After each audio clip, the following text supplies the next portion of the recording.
Hey guys, originally this video was going to be a mix of screenshots and clips from the show, but turns out NBC is pretty strict with the copyright, so I had to re-edit the video and take all clips out. And it's not a problem, obviously it's their footage. I'm just letting you guys know that if it seems weird or choppy in some places, that's why. So with that being said, let's get into the video.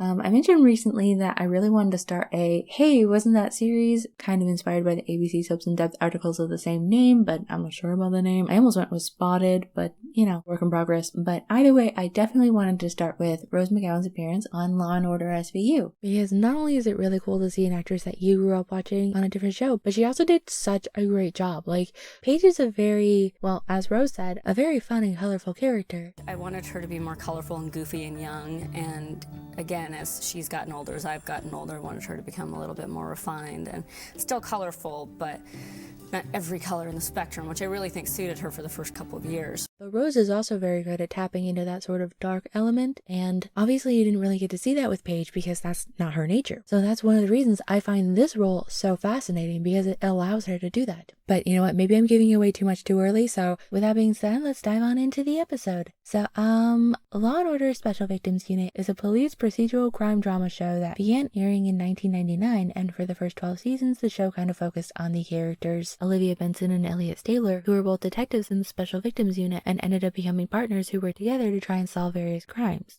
I first got into the show back in 2011, I think, and imagine my excitement when I saw the season 12 episode Bombshell for the first time, and I was like, oh my god, that's Paige!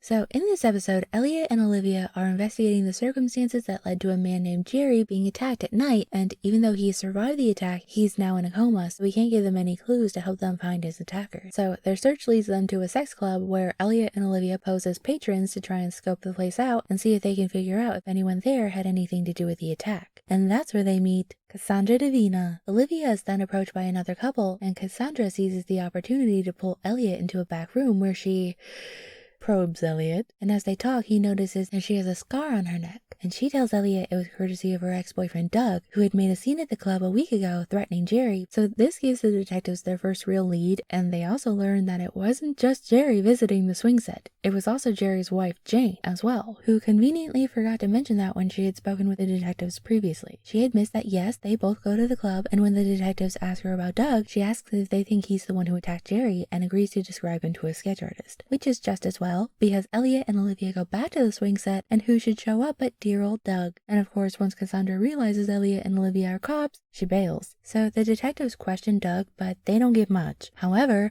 Jerry has woken up, and he almost immediately names his attacker his wife.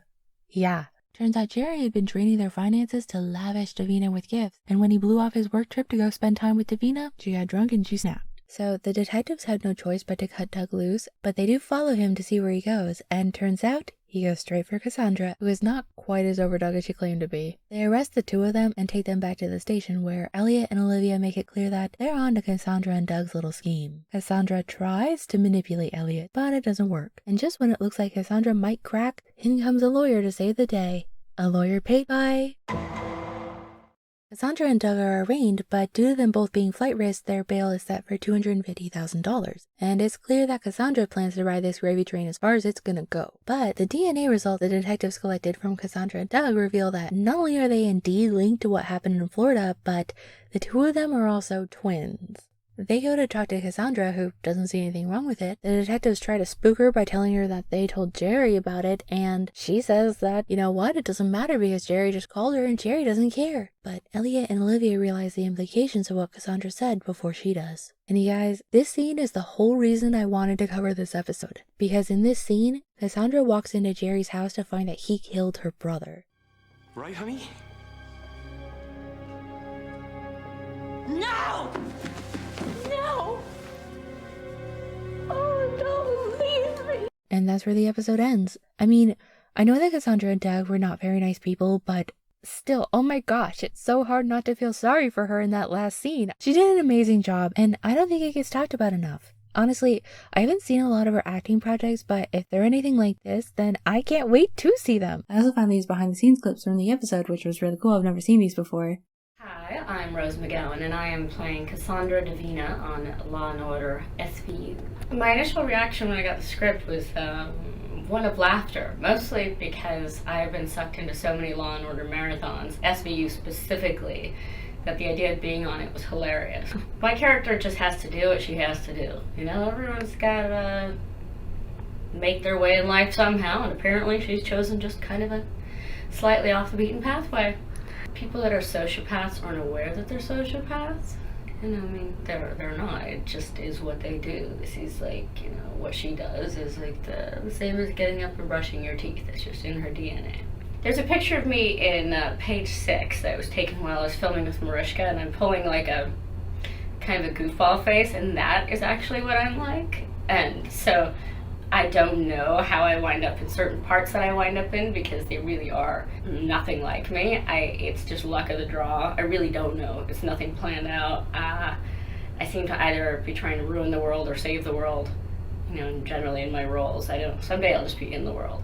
And, you know, it was nice to see Rose in a role where she could play the bad guy, if you will, but still bring that sympathy to her character, you know? Honestly, it's the portrayals that made me love SVU in the first place. I really love the way it made you care about the characters involved. You know, I haven't really watched SVU since Elliot left after season 12 and the showrunner changed. Just didn't really feel like the show had the same vibe afterwards, but it has been really fun to go back and watch it again after all this time. But yeah, just thought I'd share. How about you? Did you like this episode? What did you think of Rose McGowan as Cassandra? Please let me know, and as always, I hope you have a wonderful day or night wherever you are. Bye!